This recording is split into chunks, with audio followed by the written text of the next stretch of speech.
Hi friends, welcome to mat gardening. ఈరోజు మన video మందారం మొక్క గ్రాఫ్టింగ్ ప్లస్ దాన్ని పెంచే విధానం ఏంటని నేను మీకు చెప్తానండి.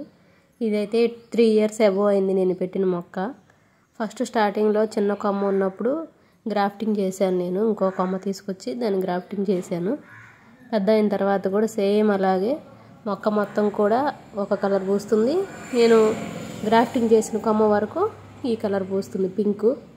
వైట్ చెట్టు దగ్గర నేను పింక్ కొమ్మ పెట్టాను. ఇది చిన్న మొక్క అండి. మీకు నేను హెల్తీగా ఎక్కువ పూలు పూసేలాగా మందారం మొక్కని ఎలా పెంచుకుంటే బాగుంటుందో చెప్దామని తీశాను. చిన్న కొమ్మ బకెట్లో అయినా పెట్టేసుకోవచ్చండి. హైట్ పెరిగే కొద్దీ పూలు తక్కువ పోస్తాయి కాబట్టి మనకి స్టెమ్కి ఎప్పుడైతే మొగ్గలు అయిపోతాయో వెంటనే అప్పుడు కట్ చేసుకోవాలి. కట్ చేసుకున్న తర్వాత పక్క నుంచి మనకి సైడ్ స్టెమ్స్ అనేవి వస్తాయి, వాటితో పాటు మొగ్గలు వస్తాయి. ఎప్పుడు పూలు పూసే విధంగా ఉంటుంది మొక్క. ఇలా వెంటనే కట్ చేసుకుంటే మనం పూలు మిస్ అయ్యే అవకాశం ఉండదు. ముదురు కొమ్మలని ఇలా పూలు ఎప్పుడైతే అయిపోతాయో అప్పుడు కట్ చేసుకోవాలి. 3 daysకి వెంటనే ఎగురులు అనేవి స్టార్ట్ అవుతాయి దాని పక్క నుంచి మనకి.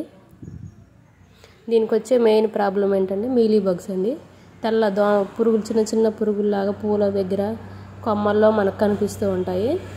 వాటిని మన దగ్గర విమ్ సోప్ లిక్విడ్ ఉంటుంది కదండి, అది కానీ క్లినిక్ ప్లస్ షాంపూ కానీ ఒక వాటర్ బాటిల్లో కొంచెం వేసుకొని నీమ్ ఆయిల్ కానీ ఇంకేదైనా కుంకుడు రసం అలాంటిది ఉంటే కలిపేసి దాంట్లో స్ప్రే చేసుకుంటే వెంటనే పోతాయండి 3 daysలో.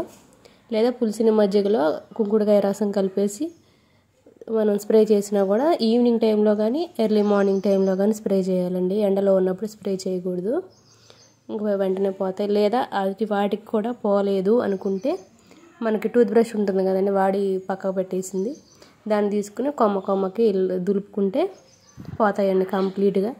మళ్ళీ వచ్చే అవకాశం కూడా లేదు. సాయిల్ కూడా మనకి వాటర్ వచ్చేసి డైలీ కూడా అవసరం లేదండి. 2-3 daysకి ఒకసారి చెక్ చేసుకొని మట్టి డ్రై అయిపోయింది, ఆకులు వడిపోతున్నాయి అనుకున్నప్పుడు మాత్రం వాటరింగ్ ఇస్తే సరిపోతుంది. వాటరింగ్ కూడా అలానే ఎర్లీ మార్నింగ్ కానీ ఈవినింగ్ టైంలో కానీ ఇస్తే మొక్కలు హెల్తీగా ఉంటాయండి.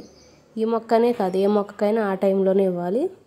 ఫర్టిలైజర్స్ కూడా 15 daysకి ఒకసారి ఇవ్వండి. ఏదైనా మీరు ఘనజీవం అమృతం వాడుతున్నా ఏం లేదు, పశువుల ఎరువు వాడుకున్నా 15 daysకి ఒకసారి ఇస్తే సరిపోతుంది. కొంచెం ఎక్కువ కూడా అవసరం పడదు. నేలలో ఉన్న మొక్కలకైతే అసలు ఎరువులే అవసరం లేదండి, వాటర్ ఇస్తే సరిపోతుంది, హెల్తీగా పెరుగుతాయి.